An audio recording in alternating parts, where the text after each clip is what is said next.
ka om lain harsat le buai mang an thleng thin ma se buông tên ka nga ki ang chu muan na thirin itla nuaya buông tên min chol ti tri min choi sanga riat lo ram min chuan ti ra min choi sanga tui pui lo om ma po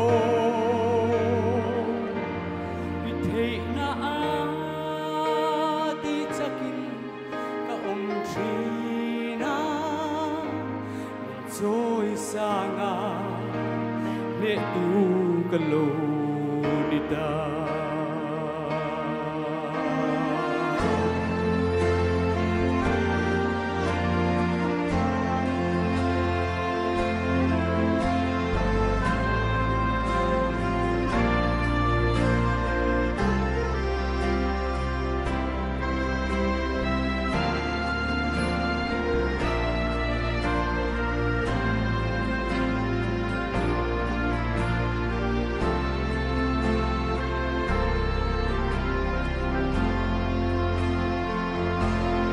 rồi sang á chia lâu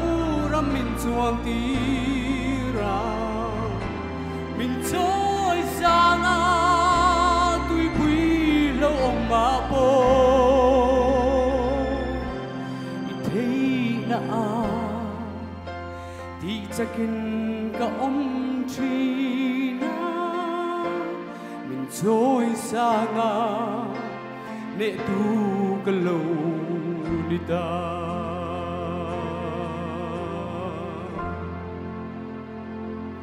you raise me up so I can stand on mountains you raise me up to walk on stormy seas I am strong when I am on your shoulders raise me up more than I can be min trôi sang á chia lô ra min chuan ti ra min trôi sang á tuy quý lâu mà bố ít thấy na đi chakin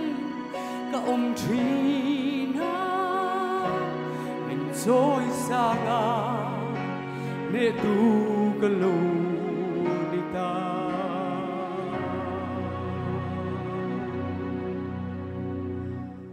min trôi sang á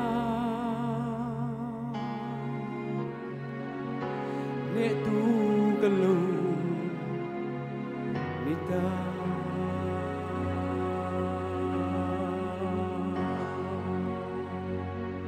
nel pacho que non zero se